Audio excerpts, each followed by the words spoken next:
Hi everyone. आज एक बहुत ही इम्पॉर्टेंट लेक्चर डिस्कशन होगा। बीजेटी को एज हम एम्पलीफायर डिस्कस करेंगे।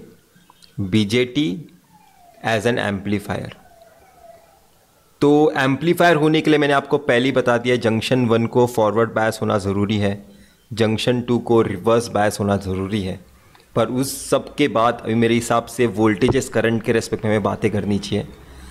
तो कभी भी आप एम्पलीफायर देखोगे आपके दिमाग में आता है कि इनपुट पोर्ट होगा और एक आउटपुट पोर्ट होगा। इनपुट पे 2 टर्मिनल्स होंगे, आउटपुट पे 2 टर्मिनल्स होंगे, और ये जो ट्रायंगल है वो एम्पलीफायर बता रहे हैं। पर बीजेटी के टर्म्स में हमें इतना डिटेल में बताने की ज़रूरत नहीं है। क्यों बताने की ज़रूरत नहीं है? क्योंकि मैं यहाँ पे आपको हमेशा इनपुट करंट का डायरेक्शन बताऊँगा और आउटपुट करंट का भी डायरेक्शन बताऊँगा। तो एक तरीके से अगर आप देखोगे, इनपुट करंट भी डिफाइन हो चुका, आउटपुट करंट भी डिफाइन हो चुका है। तो डेफिनेटली ये वाला इनपुट टर्मिनल होगा, ये वाला आउटपुट टर्मिनल होगा, और उन दोनों के बीच में मैं कॉमन रेफरेंस टर्मिनल लेना चाहता हूँ। उन दोनों के बीच में कॉमन रेफरेंस टर्मिनल लेना चाहता हूँ, इसे मैं ग्राउंड टर्मिनल के नाम से जानूंगा। तो बीजेटी में आप हमेशा देखोगे एक इनपुट टर्मिनल होगा, एक आउटपुट टर्मिनल होगा, और उन दोनों के बीच में कॉमन रेफरेंस टर्मिनल होगा ग्राउंड। तो अभी मैं गेन्स के रेस्पेक्ट में आपको इन्फॉर्मेशन देता हूँ। आपको गेन को किस तरह से देखना है वो देखो। मैंने अभी अभी आपको बताया था, एक इनपुट टर्मिनल होगा, एक आउटपुट टर्मिनल, उन दोनों के बीच में कॉमन टर्मिनल होगा ग्राउंड। ठीक है, मैंने यहाँ पे इनपुट लगा दिया और आउटपुट पे एक लोड रेजिस्टेंस लगा दिया RL, लोड रेजिस्टेंस लगा दिया RL। अगर आपको इसे इमेजिन करना है ना, तो आप इसे कैसे इमेजिन करोगे बताता हूं। अगर आपका एक इनपुट सिग्नल है VI ऑफ टी, अगर आपका एक इनपुट सिग्नल है VI ऑफ टी, ये क्या है? VI of T. तो आउटपुट में जो आपको एम्पलीफिकेशन यहां पे मिलेगा ना, उस सिग्नल का फ्रीक्वेंसी चेंज नहीं होगा। मैं V0 of T yellow pen से ड्रॉ कर रहा हूं, येलो पेन से, तो उसमें फ्रीक्वेंसी सेम होगा। इन्हीं 2 पॉइंट्स पे, इन्हीं सब पॉइंट्स में मेरा 0 हिट होगा। बस एम्पलीट्यूड में एम्पलीफिकेशन सोच रहा हूं, फ्रीक्वेंसी मेरे आउटपुट का भी सेम ही होगा। ठीक है, मैं एम्पलीट्यूड के टर्म्स में एम्पलीफिकेशन सोच रहा हूं, फ्रीक्वेंसी चेंज नहीं कर रहा हूं मेरे आउटपुट सिग्नल का। मेरे यहाँ पे अगर ओमेगा फ्रीक्वेंसी है तो यहाँ पे भी ओमेगा फ्रीक्वेंसी ही मुझे मिलेगी। ठीक है, तो ये आपको पता होना बहुत ज़्यादा ज़रूरी है। तो अभी मैं आपको बताता हूँ, एम्पलीफायर को एज अ लीनियर डिवाइस की तरह हमें देखना है। लीनियर डिवाइस क्या होता है सर? अगर मैं आपको बताऊँ, ये V0 of T, V0 of T divided by VI of T अगर आप करोगे, V0 ऑफ टी क्या होगा? एक पर्टिकुलर गेन के साथ इस एम्पलीफायर का कुछ तो गेन होगा AV, उसके साथ मल्टीप्लाई होके आपको VI ऑफ टी मिलेगा, राइट? VI of T. तो एक तरीके से मैं बोल सकता हूं मेरा AV क्या है? इस एम्पलीफायर का गेन है V0 of T divided by VI of T. तो इसी गेन को मैंने नाम दिया है वोल्टेज गेन। यही है मेरा वोल्टेज गेन। तो V0 of T divided by VI of T अगर आप प्लॉट करोगे ना एम्पलीफायर के रेस्पेक्ट में, तो आपको पता चलेगा कि एक लीनियर ग्राफ है। एम्पलीफायर की तरह काम करने के लिए, किसी भी ब्लॉक को एम्पलीफायर की तरह काम करने के लिए, उसे लीनियर डिवाइस की तरह बिहेव करना बहुत ज़्यादा ज़रूरी है। तो आइडियली मैं चाहता हूँ मेरा एम्पलीफायर मेरे इनपुट के सारे रेंजेस में, मेरे इनपुट के ये सारे वैल्यूज़ हैं, उन सारे वैल्यूज में लीनियर डिवाइस की तरह बिहेव करें। प्रैक्टिकली क्या होगा वो मैं आपको बताऊंगा, प्रैक्टिकली क्या होगा वो मैं आपको बताऊंगा। तो इस पर्टिकुलर लाइन का कुछ स्लोप होगा, इस पर्टिकुलर लाइन का स्लोप होगा। ये लाइन कहां पे ड्रॉ की गई है? V0 of D, output versus input, output versus input. ये क्या है? आपका आउटपुट है और ये क्या है? इनपुट है। तो एक तरीके से आउटपुट वर्सेस इनपुट का अगर आप स्लोप लोगे, तो इस लाइन का जो भी स्लोप होगा M, वो क्या होगा? आपका वोल्टेज गेन AV होगा। वही होगा आपका वोल्टेज गेन AV।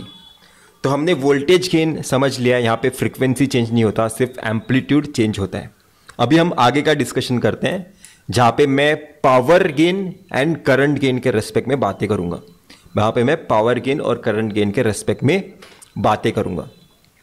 तो देखो, अगर हम ट्रांसफॉर्मर की बात करें ना, ट्रांसफॉर्मर जहाँ पे एक प्राइमरी कॉइल होता है, सेकेंडरी कॉइल होता है। ट्रांसफॉर्मर कैसा होता है? ऐसा कुछ तो डिवाइस, यहाँ पे इनपुट देते हैं, यहाँ पे आउटपुट देते हैं और आउटपुट में हमेशा RL रेजिस्टेंस कनेक्ट किया होता है। ठीक है, आउटपुट में कौन सा रेजिस्टेंस कनेक्ट किया होता है? Load resistance RL। मैं एक अच्छे से बनाता हूँ, ऐसा छोटा बनाने की मेरे हिसाब से ज़रूरत नहीं है। एक इनपुट में आपका प्राइमरी कॉइल होगा और आउटपुट की तरफ एक सेकेंडरी कॉइल होगा और सेकेंडरी कॉइल के अक्रॉस आप RL रेजिस्टेंस कनेक्ट करते हो। यहाँ पे आपका इनपुट है और यहाँ पे आप आउटपुट मेजर करते हो V0। तो ट्रांसफार्मर में होता क्या है कि आपका ये वाला इनपुट है ना, हो सकता है कि छोटा हो और आउटपुट में आपने एक बड़ा एम्पलीट्यूड का वोल्टेज जनरेट किया हो। ये डेफिनेटली होता है। आपका स्टेप डाउन सिग्नल आप स्टेप अप कर सकते हो ट्रांसफार्मर में, मतलब जो एम्पलीट्यूड आपका VI का है उससे ज़्यादा एम्पलीट्यूड का सिग्नल V ऑफ t आप जनरेट कर सकते हो। पर जितना आपने पावर इनपुट से डिलीवर किया है, मतलब जितना पावर इस सोर्स ने डिलीवर किया है, उतना ही पावर मेरा आउटपुट के पास आ सकता है। उससे ज़्यादा कभी आ नहीं सकता। उतना ही पावर आ सकता है या फिर उससे कम आ सकता है। पर एम्पलीफायर के रेस्पेक्ट में ना ऐसा नहीं है। एम्पलीफायर के रेस्पेक्ट में जब भी बीजेटी एज एम्पलीफायर आप यूज़ करते हो तो होता क्या है कि यहाँ पे आपके पास एक पावर गेन भी मिलता है। तो ये पावर गेन क्यों हो पाता है? मतलब आप तो वोल्टेज एम्पलीफिकेशन तो कर ही रहे हो ट्रांसफॉर्मर जैसा, साथ ही साथ आपका पावर गेन भी हो रहा है। तो पावर गेन क्यों पॉसिबल हो पाता है वो भी मैं आपको बताऊंगा, और साथ ही साथ करंट गेन भी होता है। तो अगर मैं वापस से सर्किट में जाऊं, तो इस सर्किट में अगर मैं बात करूं, ये इरेज करता हूं ये सारी चीज़ें। अगर इस सर्किट में बात करूं, इनपुट ने पावर क्या डिलीवर किया, इनपुट ने पावर क्या डिलीवर किया। अगर मैं PI के रेस्पेक्ट में बात करूं, PI क्या होगा?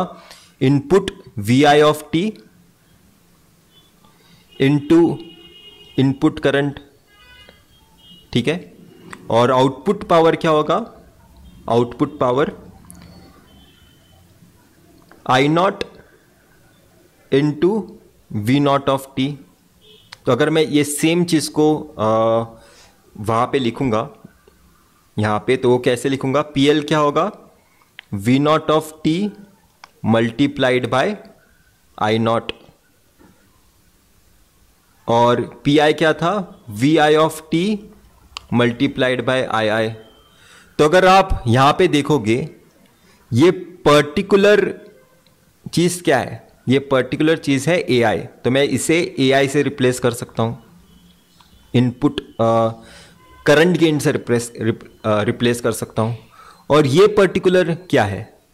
ये पर्टिकुलर इक्वेशन है वोल्टेज गेन। तो इन शॉर्ट आप बोल सकते हो आपका पावर गेन क्या होगा आपके एम्पलीफायर में? आपके एम्पलीफायर में पावर गेन होगा voltage gain multiply by current gain. Current gain मेरे हिसाब से बहुत ज़्यादा स्ट्रेट फॉरवर्ड है, output current divided by input current. आप इनपुट ने कितना करंट ड्रॉ किया था सोर्स से, और आउटपुट ने कितना कितना करंट एब्जॉर्ब किया लोड रेजिस्टेंस RL में। लोड रेजिस्टेंस RL में ये I0 करंट कितना एब्जॉर्ब हो पाया था। सोर्स क्या करता है? करंट ट्रांसफर करता है, और RL क्या करेगा? इस करंट को हीट के फॉर्म में डिसिपेट करेगा। ठीक है, ये आपको पता होना चाहिए। तो अभी हम एम्पलीफायर के पावर सप्लाईज को देखते हैं। मैंने आपको क्या बताया था? ट्रांसफॉर्मर के रेस्पेक्ट में यहां पे एक डिफरेंट चीज हो रही है बीजेटी में। यहां पे मुझे पावर गेन मिल पा रहा है। AP क्या है? Power gain. तो पावर गेन, वो एक्स्ट्रा पावर किसने दिया? ट्रांसफॉर्मर में जितना इनपुट ने पावर डिलीवर किया है उतना ही सोर्स तक जा पाता है। पर यहां पे जो एक्स्ट्रा पावर जो आपको मिलता है ना बीजेटी में, वो मिलता है डीसी सप्लाई के कारण। यहां पे आप दो डीसी सप्लाईज भी देते हो, V1 माइनस V2। ये डीसी सप्लाई V1 और माइनस V2 की क्यों जरूरत होती है? तो देखो, आपने क्या बताया था या फिर मैंने क्या बताया था, इनपुट का आपका कोई भी ऐसा एक साइनोसॉइडल सिग्नल हो सकता है, इनपुट का ऐसा कोई भी एक साइनोसॉइडल सिग्नल हो सकता है। क्या आउटपुट में आप इसे इनफाइनाइट एम्पलीफाई कर सकते हो, एम्पलीट्यूड उसका इनफाइनाइट कर सकते हो? नहीं, इनफाइनाइट कभी भी पावर जनरेट हो ही नहीं सकता किसी भी सर्किट में। तो इसका मैक्सिमम एम्पलीट्यूड कितना हो सकता है वो बताता है ये वोल्टेज पॉजिटिव V1। इसका मैक्सिमम एम्पलीट्यूड हो सकता है V1 और इसका मैक्सिमम नेगेटिव एम्पलीट्यूड हो सकता है माइनस V2। मतलब आप इनपुट के एम्पलीट्यूड को मैक्सिमम कितना एम्पलीफाई कर सकते हो? आप मैक्सिमम एम्पलीफाई कर सकते हो V1 वैल्यू तक, और मैक्सिमम डिक्रीज कितना कर सकते हो? माइनस V2 वैल्यू तक। तो इस तरह से हमारे सर्किट में जो एक्स्ट्रा पावर जनरेट हुआ था वो इन डीसी सप्लाई ने जनरेट किया था। ये भी एक डीसी पावर सप्लाई है।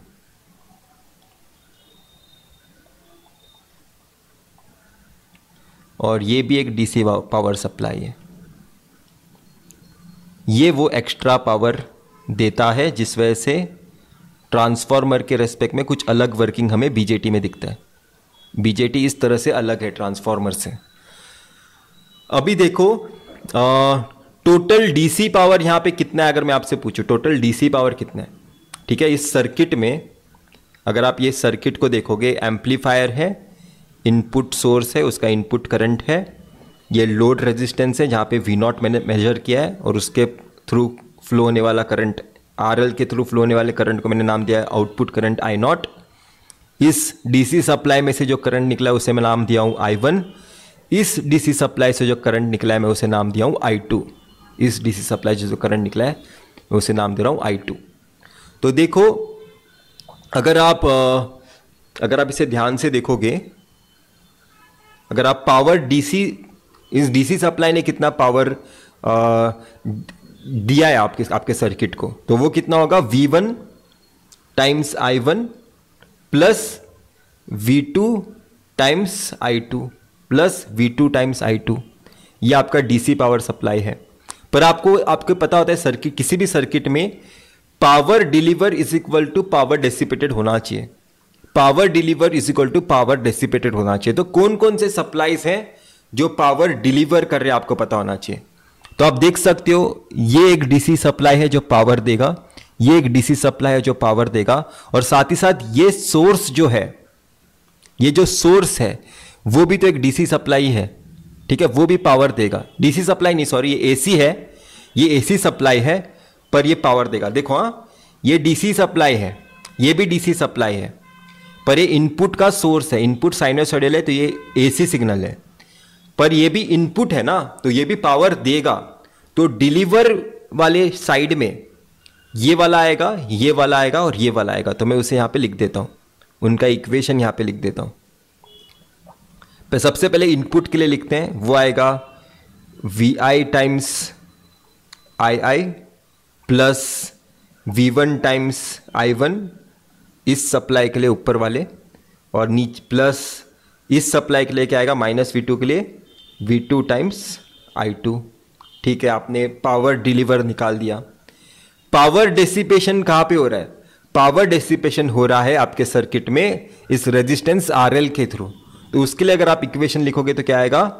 V0 into I0, V0 into I0। एक बार मैं वापस से वेरीफाई कर लेता हूं कि यही इक्वेशन है क्या।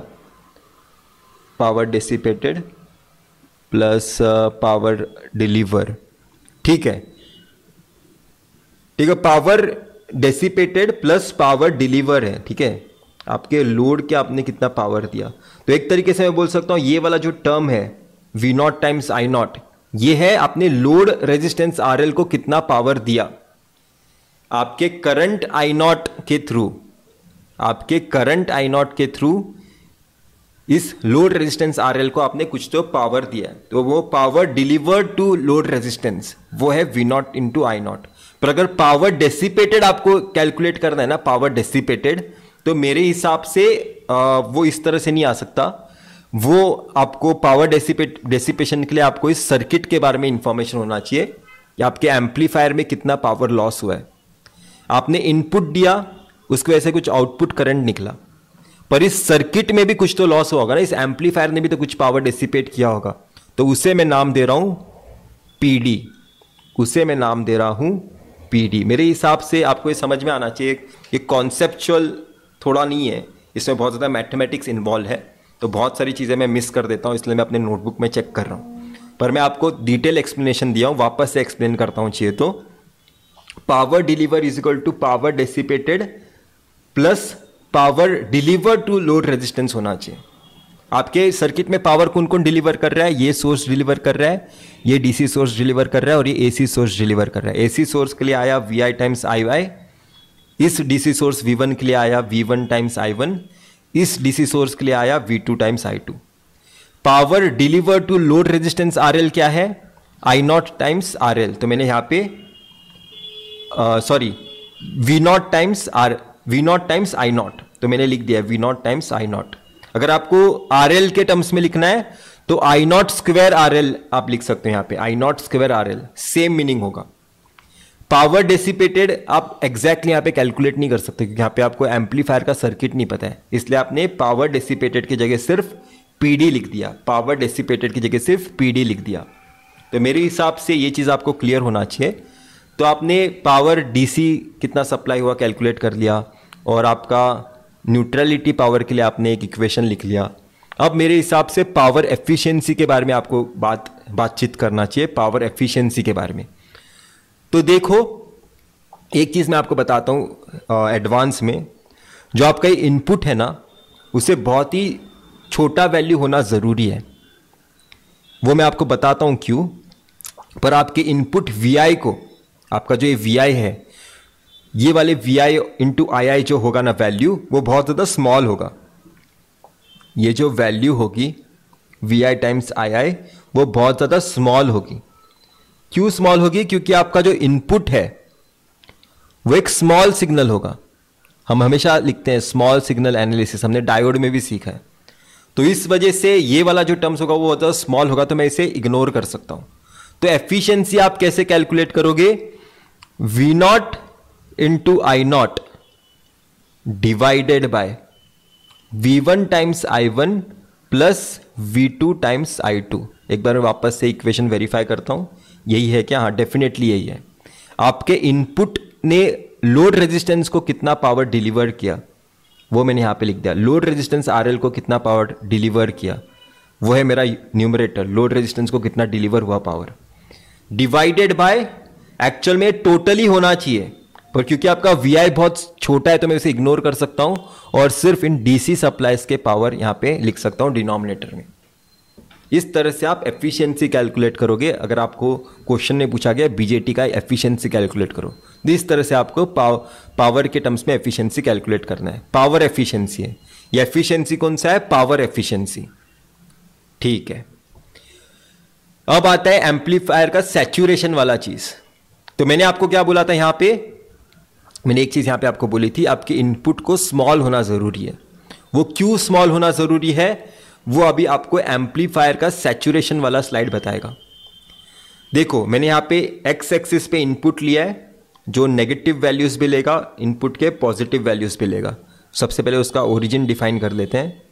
यह है उसका ओरिजिन, ये उसका नेगेटिव वैल्यूज के लिए है, ये उसके पॉजिटिव वैल्यूज के लिए इनपुट के। वैसे ही ये आउटपुट के पॉजिटिव वैल्यूज के लिए, ये आउटपुट के नेगेटिव वैल्यूज के लिए। ठीक है, तो देखो, जब भी आपका, और ये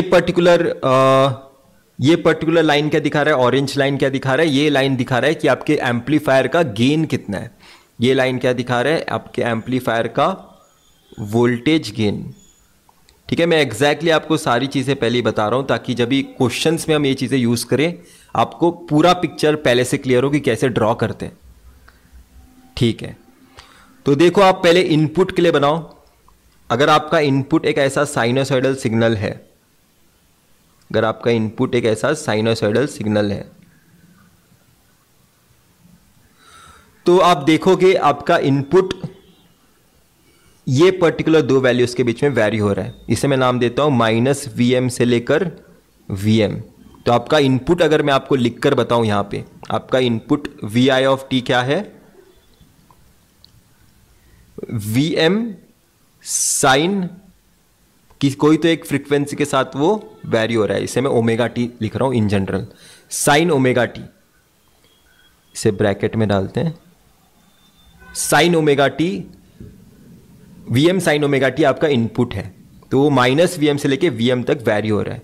अगर आप देखोगे ये पर्टिकुलर कहां पे, इसका नेगेटिव पीक कहां पे हिट कर रहा है, इस वोल्टेज गेन वाले लाइन पे, मैं बोल रहा हूं इसका -Vm वाला लाइन इस गेन वाले लाइन को कहां पे हिट कर रहा है, यहां पे। तो वो पर्टिकुलर पॉइंट हम मार्क कर लेते हैं, ये वाला वो पॉइंट है जहां पे -Vm हिट कर रहा है। और अगर आप देखोगे इस Vm वाले पॉइंट को अगर आप एक्सटेंड करोगे तो पॉजिटिव Vm वाला वैल्यू इस पर्टिकुलर लाइन पे यहां पे हिट कर रहा है। तो मैं बोल सकता हूं कि आपने आउटपुट पे अगर आप अपना आउटपुट वाला सिग्नल ड्रॉ करोगे ना, तो वो कुछ ऐसा दिखेगा। देख सकते हो कुछ तो एम्पलीफिकेशन मिला है आपके आउटपुट सिग्नल को आपके इनपुट के रेस्पेक्ट में। ये कुछ तो वैल्यू हो सकता है, इसे नाम दे देते हैं VL, इसे नाम दे रहा हूं मैं VL-। देखो आपके एम्पलीफायर का गेन, आपका एम्पलीफायर का गेन का लाइन ये है, उस हिसाब से आपके एम्पलीफायर ने इतना एम्पलीफिकेशन किया, +Vm के हिसाब से इतना एम्पलीफिकेशन किया, -Vm के हिसाब से उसका नेगेटिव पीक यहां तक लेके चला गया। तो देखो अभी मैं क्या बोल रहा हूं, पर ये एम्पलीफिकेशन किससे लिमिटेड होता है, ये आपका जो डीसी पावर सप्लाई आपने दिया है ना, यहां पे डीसी पावर सप्लाई, अगर ये वाला आपका डीसी पावर सप्लाई, ध्यान से देखना ये चीज, अगर आपका डीसी पावर सप्लाई VCC यहां पे आता है और आपका दूसरा नेगेटिव वाला नेगेटिव पावर सप्लाई जो है वो -VCC यहां पे कहीं तो आती है, ठीक है, -VCC, ये लिख क्यों नहीं पा रहा हूं मैं, -VCC यहां कहीं पे आता है। तो आप देख सकते हो मेरा VCC मेरे अगर VL से बड़ा है, मतलब मेरा VCC वाला पॉइंट इस वाले पॉइंट से बड़ा है, तो कोई प्रॉब्लम नहीं होगा, कोई डिस्टॉर्शन आपके आउटपुट में हुआ नहीं है। वैसे आपका VL माइनस क्या है, आपके VCC माइनस से बड़ा है, -VCC से। देखो -VCC वाला पॉइंट यहां पे और VL उससे ऊपर आता है, तो कोई डिस्टॉर्शन हुआ नहीं है। पर अगर मैं क्या बोल रहा हूं, ये VCC वाला पॉइंट यहां पे नहीं आता, अगर वो VCC वाला पॉइंट यहां पे कहीं आता, ये +VCC और ये -VCC, अगर ये दो पॉइंट्स हैं आपके, VCC वाला पॉइंट यहां पे है और -VCC वाला पॉइंट यहां पे है, तो एक्चुअल में आपको इस तरह से एम्पलीफिकेशन नहीं मिलता। आपका एम्पलीफिकेशन कैसे होता पता है, यहां तक तो आपके एम्पलीफायर ने प्रॉपर तरीके से एम्पलीफाई किया, पर जैसे ही उसने VCC वाले वोल्टेज को देखा, उसने यहां तक उसे क्लिप कर दिया और वापस से वो यहां पे लीनियर डिवाइस की तरह बिहेव कर रहा है, और वापस से उसने यहां पे कट कर दिया, यहां पे वापस से वो लीनियर डिवाइस की तरह बिहेव कर रहा है, यहां पे कट कर दिया, वापस से यहां पे वो लीनियर डिवाइस की तरह बिहेव कर रहा है, और वापस से उसने यहां पे कट कर दिया। तो आपको अगर आप आउटपुट सिग्नल देखते तो आपका आउटपुट सिग्नल कुछ इस तरीके का आता, मैं आपको बना के दिखाता हूं। आपका आउटपुट सिग्नल कुछ इस तरीके का आता। ये ऐसा क्यों हुआ है ये मैं आपको भी बताता हूं। आपका एम्पलीफायर लीनियर डिवाइस की तरह बिहेव कर सकता है अगर आप प्रॉपर तरीके से एम्पलीफायर डिजाइन करोगे, पर ऐसा नहीं कि वो इनपुट के सारे वैल्यूज के लिए लीनियर डिवाइस की तरह बिहेव करेगा। होगा क्या कि आपका एम्पलीफायर इस वैल्यू तक ही लीनियर की डिवाइस की तरह है, ठीक है, आपका एम्पलीफायर -VCC के वैल्यू तक ही एक लीनियर डिवाइस की तरह है, ठीक है। मतलब मेरा एम्पलीफायर, मैं बताऊं, वापस से बताता हूं क्या हुआ है। एक बार कोई दूसरा पेन ले लेते हैं, वाइट पेन ही ले लेता हूँ, नहीं तो आपका एम्पलीफायर लीनियर डिवाइस की तरह जो आप बोल रहे हो वो लीनियर डिवाइस की तरह है, पर कहां से लेकर कहां तक? वीसीसी से लेकर माइनस वीसीसी वैल्यू तक ही, वीसीसी से लेकर माइनस वीसीसी वैल्यू तक ही आपका एम्पलीफायर लीनियर डिवाइस की तरह है। तो आपका एम्पलीफायर, वापस से आपको एक चीज बताता हूं, कहां पे ड्रॉ करूं? साइड में ड्रॉ करता हूं। अगर ये आपका एम्पलीफायर है और ये आपका इनपुट है, या आपका ग्राउंड है, या आपका आउटपुट है, या आपका इनपुट है, ये उसका वीसीसी प्लस डीसी सप्लाई है, उसका minus VCC negative DC supply है। अगर आप इसको बताना चाहते हो VI बाय V0, अगर आप अभी आप इसका अगर वोल्टेज गेन बनाना चाहते हो तो एक लीनियर डिवाइस की तरह बिहेव करेगा, पर जैसे ही उसका VCC वोल्टेज आया वो कुछ ऐसा बिहेव करेगा, और जैसे उसका माइनस VCC वोल्टेज आया वो कुछ ऐसा बिहेव करेगा। मतलब वो लीनियर डिवाइस की तरह कहाँ तक बिहेव कर रहा है सर? वो लीनियर डिवाइस की तरह बिहेव कर रहा है VCC से लेकर माइनस VCC वैल्यू तक, ठीक है? तब तक ही वो एम्पलीफायर की तरह बिहेव कर रहा है। जैसे वो माइनस VCC के बाहर जा रहा है उसने क्लिप कर दिया, जैसे ही उसने VCC के बाहर जाते हुए सिग्नल को देखा उसने क्लिप कर दिया, ठीक है? तो ये चीज़ आपको पता होना चाहिए। आपका एम्पलीफायर का मैक्सिमम एम्पलीफिकेशन आप VCC तक कर सकते हो, और कम से कम एम्पलीफिकेशन उसका माइनस VCC तक कर सकते हो। तो इस वजह से आपके इनपुट को कुछ तो रोक होना चाहिए, राइट? आपकी इनपुट को कुछ तो रोक होना चाहिए। मैंने क्या बताया देखो, अभी आपके V0 वाले वैल्यू को मैंने क्या बताया, आपका V0 वाला वैल्यू, अगर वही चीज़ मैं एक्सप्रेशन के टर्म्स में लिखूं तो मैं इस तरह से लिखूंगा, आपका V0 वाला वैल्यू माइनस VCC तक जा सकता है और प्लस VCC तक जा सकता है मैक्सिमम। आप देख सकते हो प्लस VCC तक मैक्सिमम टच किया उसने, और माइनस VCC तक उसने मैक्सिमम टच किया है। तो प्लस VCC के बीच में और माइनस VCC के बीच में आपका V0 हो सकता है। और V0 का आपको एक्सप्रेशन पता है, V0 क्या होता है? AV times into VI। तो ये मैं यहाँ पे पुट कर देता हूँ, AV इंटू VI, ठीक है? और मैं इसे अगर मैं अच्छी तरीके से सिंप्लीफाई करूँ, AV दोनों साइड मल्टीप्लाई कर दूँ तो ये कुछ इस तरह से आएगा, या फिर AV से सब जगह डिवाइड कर दूँ तो ये कुछ ऐसा बनेगा। मतलब आपका इनपुट पे आपको रोक लगाना है। आपका इनपुट कैसा होना चाहिए? Minus VCC by AV to VCC by AV। आप कुछ भी इनपुट नहीं ले सकते, आपको इनपुट एक स्मॉल सिग्नल अप्लाई करना है। कितना स्मॉल सिग्नल अप्लाई करना है तो उसका वो गेन और डीसी सप्लाई बताएगा। आपका एम्पलीफायर का गेन और डीसी सप्लाई बताएगा कि आपको इनपुट कितना अप्लाई करना है। आपका इनपुट हमेशा किस रेंज में होना चाहिए उसका अगर मैं मैक्सिमम अगर आपको बताओ, आपका इनपुट का कैसे बताऊं, ये उसका मैक्सिमम VM हो सकता है और ये उसका मैक्सिमम माइनस VM हो सकता है। आपका इनपुट देखो ना, VM से लेके माइनस VM तक वैरी हो रहा है ना। आपका इनपुट कहां से लेके कहां तक वैरी हो रहा है? VM से लेके माइनस VM तक। तो प्लस VM उसका ये वाला वैल्यू होना चाहिए और माइनस VM उसका ये वाला वैल्यू होना चाहिए, तभी आपको ये विदाउट क्लिपिंग, यहाँ पे क्लिपिंग नहीं होगा, फिर वहाँ पे आपको प्रॉपर एम्पलीफिकेशन मिलेगा विदाउट एनी डिस्टॉर्शन। यहाँ पे क्लिपिंग हुआ मतलब यहाँ पे डिस्टॉर्शन ऑफ सिग्नल हुआ है, आपने इन्फॉर्मेशन कुछ लॉस कर दी। यहाँ पे आपका सिग्नल ऐसा होना चाहिए था, पर ये वाली इन्फॉर्मेशन आपने लॉस कर दी क्योंकि यहाँ पे आपका सर्किट यहाँ तक ही लीनियर डिवाइस की तरह बिहेव करता है। अगर आप लॉस ऑफ इन्फॉर्मेशन नहीं चाहते हो तो आपके इनपुट के मैक्सिमम वैल्यू को ये होना चाहिए और मैक्सिमम नेगेटिव वैल्यू को ये होना चाहिए। तो मैं होप कर रहा हूँ आपको समझ में आया होगा एम्पलीफायर का सैचुरेशन क्या होता है। ठीक है, अब हम डिस्कस करते हैं non linear transfer characteristics and biasing. तो देखो होता क्या है एक्चुअल में कि आपका ट्रांसफर कैरेक्टरिस्टिक्स जो आपने ड्रॉ किया था V0 बाय VI का, ठीक है, आपने जो ट्रांसफर कैरेक्टरिस्टिक्स ड्रॉ किया था आउटपुट बाय इनपुट का, आपने क्या बनाया था, ऐसा कुछ तो बनाया था। नेगेटिव वैल्यूज़ में भी वो लीनियर डिवाइस की तरह बिहेव कर रहा है, पॉजिटिव वैल्यूज़ में भी वो लीनियर डिवाइस की तरह बिहेव कर रहा है।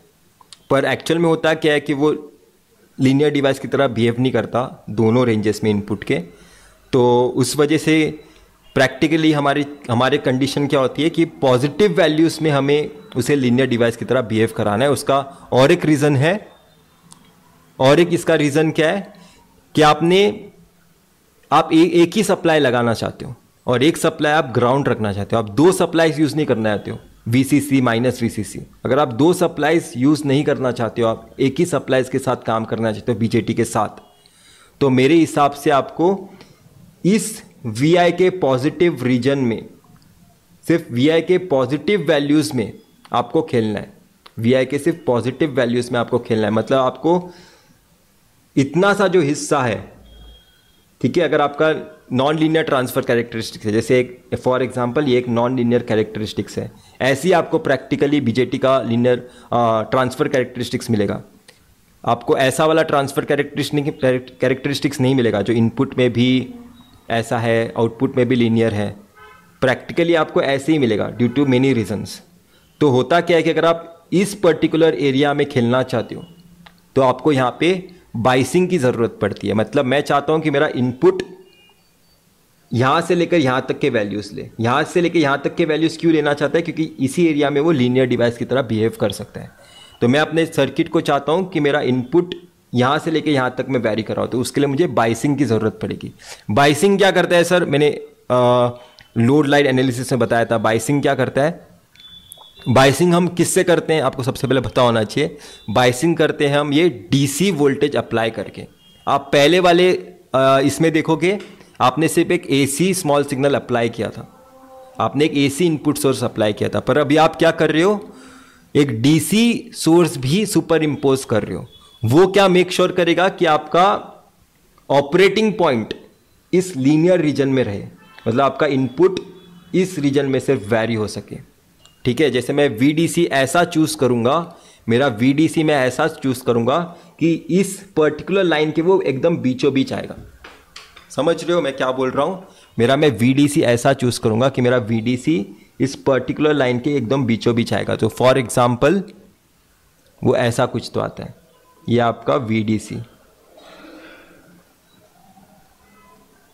ठीक है, तो VDC के कारण जो मुझे करंट मिला है, वो VDC के कारण जो मुझे आउटपुट मिला है वो है V0, जो कहीं यहाँ पे होगा। ठीक है, ये V0 वाला जो ये DC वोल्टेज है, जो बिग V0 है, कैपिटल V0 है, वो एक DC वोल्टेज है, तो वो एक कैपिटल V0 यहाँ पे कहीं तो होगा। पर आपको क्या करना है? इस VDC पे सुपर पोजिशन करना है आपके AC स्मॉल सिग्नल का। ये क्या है? Small signal, small AC signal actual में, मतलब ये अल्टरनेटिंग सिग्नल है। तो इसे आप सुपर इम्पोज कर रहे हो। देखो मैं यहाँ पे सुपर इम्पोज करता हूँ।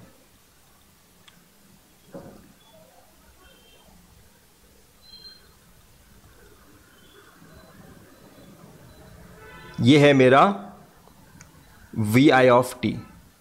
ये क्या है मेरा? VI of t। आपने VI ऑफ t आप देख सकते हो यहाँ पे क्या है? VI of t super position हुआ है VDC के साथ। सेम आपने यहाँ पे दिखाया है, VDC के ऊपर आपने VI ऑफ t अप्लाई किया है। तो आप ग्राफ में ऐसे दिखाते हो, VDC वैरी हो रहा है इस तरह से। ठीक है, आपका इनपुट वोल्टेज एक्चुअली में वैरी हो रहा है। ठीक है, तो आपका इनपुट इस वैल्यू से लेकर इस वैल्यू तक वैरी होगा। उस वजह से होगा क्या कि आपका ये total output capital V0 plus small V0, वो आप कैसे दिखाओगे? वो आप दिखाओगे इस तरह से।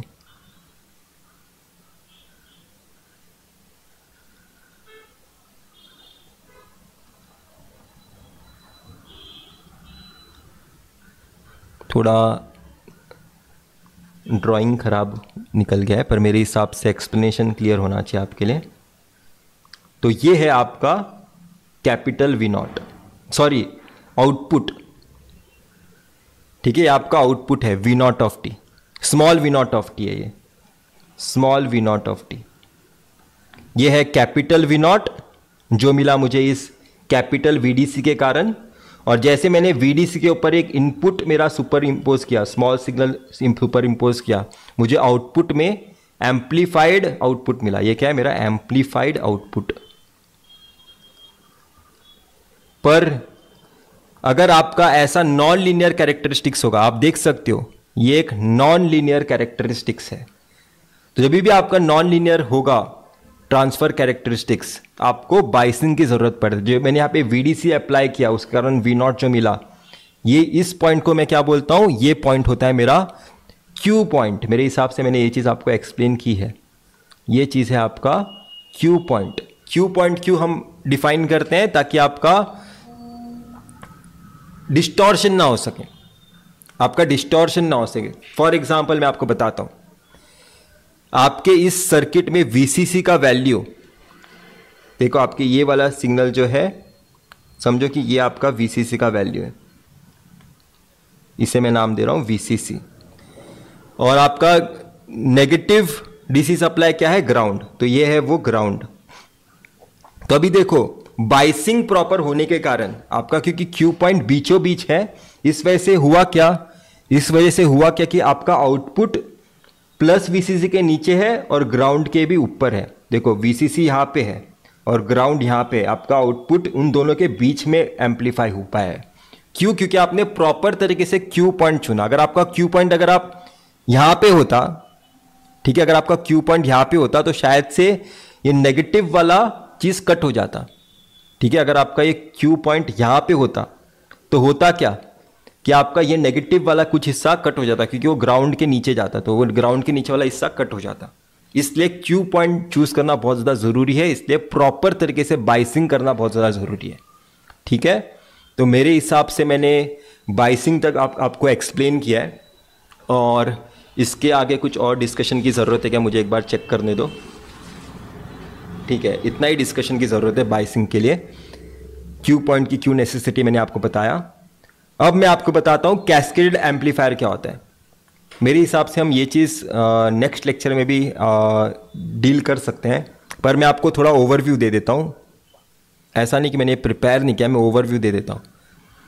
कैस्केडिंग की क्यों ज़रूरत होती है? देखो ये आपका एक स्टेज है, ये सेकेंड स्टेज है, ये थर्ड स्टेज है।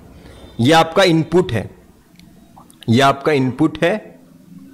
मैं आपको बता देता हूं, इतना पार्ट आपका सर्किट का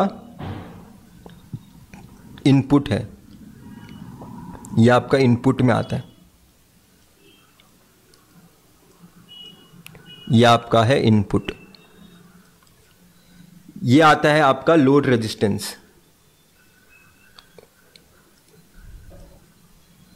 इतना पार्ट आता है आपके सर्किट में first stage, stage 1 of amplifier. इतना पार्ट आता है आपके सर्किट में स्टेज 2। इतना पार्ट आता है आपके सर्किट में स्टेज 3।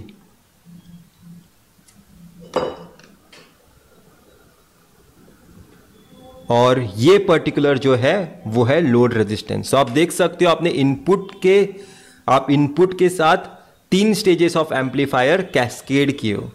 वो कैस्केडेड क्यों है वो मैं आपको बताता हूं, क्योंकि हम प्रॉपर तरीके से गेन चाहते हैं।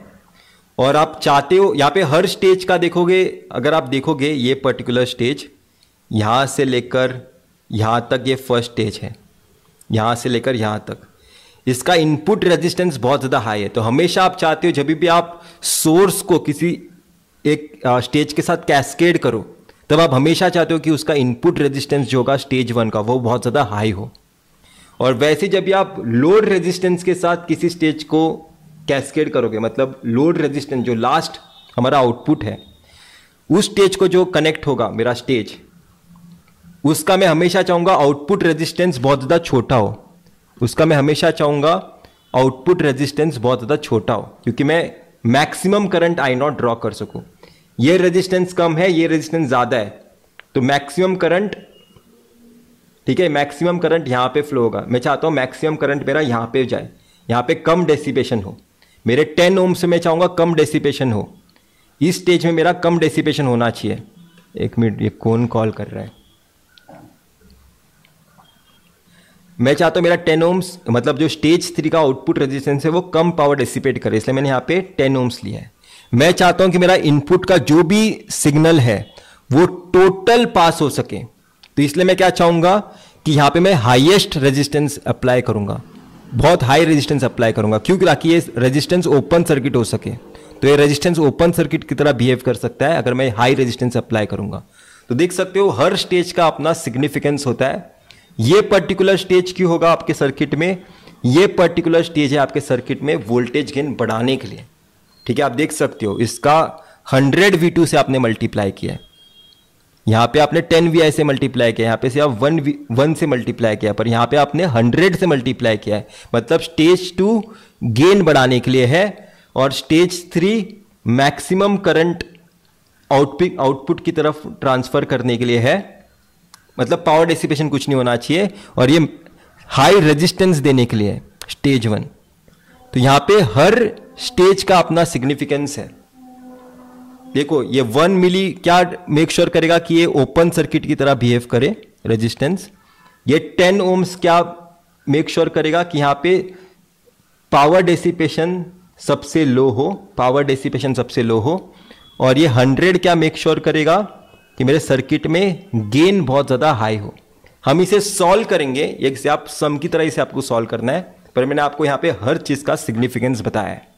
तो मेरे हिसाब से हम नेक्स्ट लेक्चर में मिलते हैं। बहुत ही ज्यादा थ्योरेटिकल हो गया है हमारा डिस्कशन अभी तक, सम्स में बहुत ज्यादा आसानी होगा, पर यह चीज अभी एक्सप्लेन करना बहुत ज्यादा जरूरी था, नहीं तो सम्स में बहुत ज्यादा डिफिकल्टी होता है। अभी थोड़ा डिफिकल्टी फील करो, आगे के लेक्चर्स आपके लिए बहुत ज़्यादा आसान हो गए। ठीक है, तो हम इतना ही रखते हैं इस लेक्चर में, हम फिर मिलते हैं नेक्स्ट वीडियो में और बीजेटी के डिस्कशन के साथ। बाय।